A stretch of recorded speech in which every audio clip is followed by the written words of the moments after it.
بسم اللہ الرحمن الرحیم اللہم صلی علی سیدنا محمد وعلی آل سیدنا محمد وبارک وسلم صلی علیہ۔ واجب الاحترام دوستو، عزیز و بزرگو، السلام علیکم ورحمۃ اللہ وبرکاتہ۔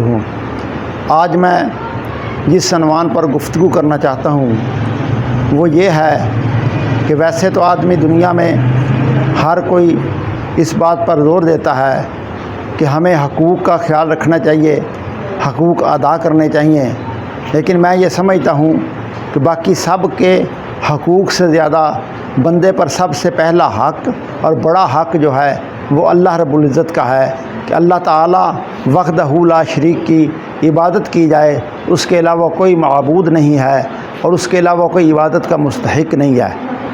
اس کے بعد سب سے زیادہ حق جو ہے اللہ کے بعد وہ حضور نبی پاک صاحب الاولاق صلی اللہ علیہ وسلم کا ہے بندے پر۔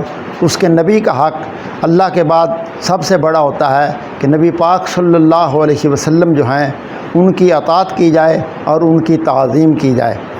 اور اللہ اور رسول کے بعد بندے پر سب سے بڑا حق جو ہے وہ اس کے والدین کا ہوتا ہے۔ جس طرح والدین کا حق جو ہے وہ سب سے زیادہ ہوتا ہے، اس طرح والدین کی جو ذمہ داری ہے وہ بھی بہت بڑی ہوتی ہے۔ عرض یہ کرنا چاہتا ہوں کہ والدین جو ہیں ان کی ذمہ داری میں اولاد کی اچھی تعلیم، اچھی تربیت، اولاد کے ساتھ محبت، اولاد کے ساتھ اچھا برتاؤ جو ہے یہ ان کی ذمہ داری میں شامل ہے۔ اور اولاد کا یہ حق ہے کہ والدین ان کی اچھی تعلیم و تربیت کریں۔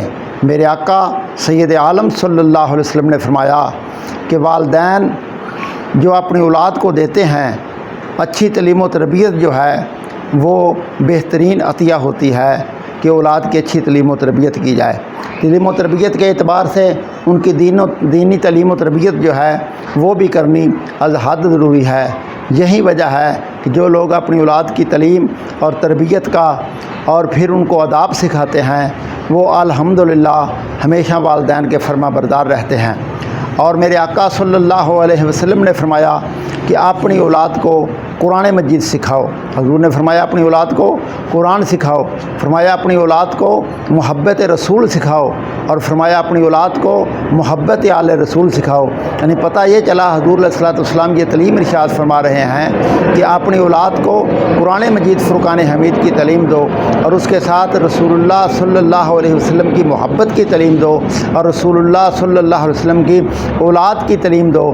الحمدللہ جس نے قرآن کی تعلیم حاصل کی ہوگی، جس نے رسول اللہ صلی اللہ علیہ وسلم سے محبت کا درس لیا ہوگا اور حضور کی آل سے محبت کا درس لیا ہوگا، وہ ضرور بالضرور اپنے والدین کا بھی فرما بردار ہوگا۔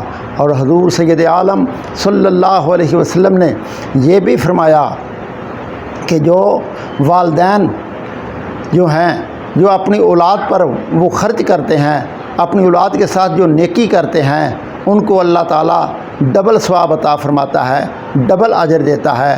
اور میرے آقا صلی اللہ علیہ وسلم نے یہ بھی فرمایا اپنی اولاد کے درمیان جو ہے وہ عدل کرو اور برابری کے ساتھ رہو۔ اور میرے آقا صلی اللہ علیہ وسلم نے فرمایا کہ اگر اولاد میں سے ترجیح کی بات آتی تو میں بیٹوں پر اپنی بیٹیوں کو زیادہ ترجیح دیتا۔ اور میرے نبی صلی اللہ علیہ وسلم نے فرمایا کہ جو شخص اپنی 3 بیٹیوں کی اچھی پرورش کرے، اچھی تربیت دے، ان کے لیے کھانے پینے کا انتظام کرے، میرے آقا نے فرمایا اللہ تعالیٰ اس پر جنت جو ہے وہ واجب فرما دیتا ہے۔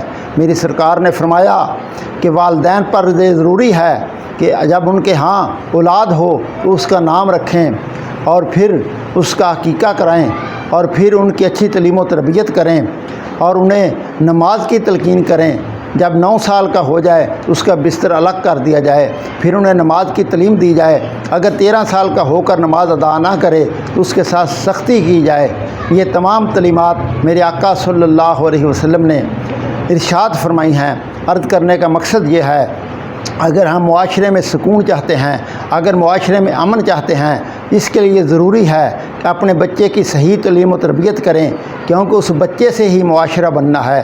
اور اگر سب لوگ اپنے بچے کی اچھی تعلیم و تربیت کر لیں، اس سے امن سکھا لیں اور اسے دین اور اسلام کی جو تعلیمات ہیں وہ اس کے ذہن میں ڈال دیں تو پھر کوئی وجہ نہیں کہ معاشرے میں امن نہ قائم ہو۔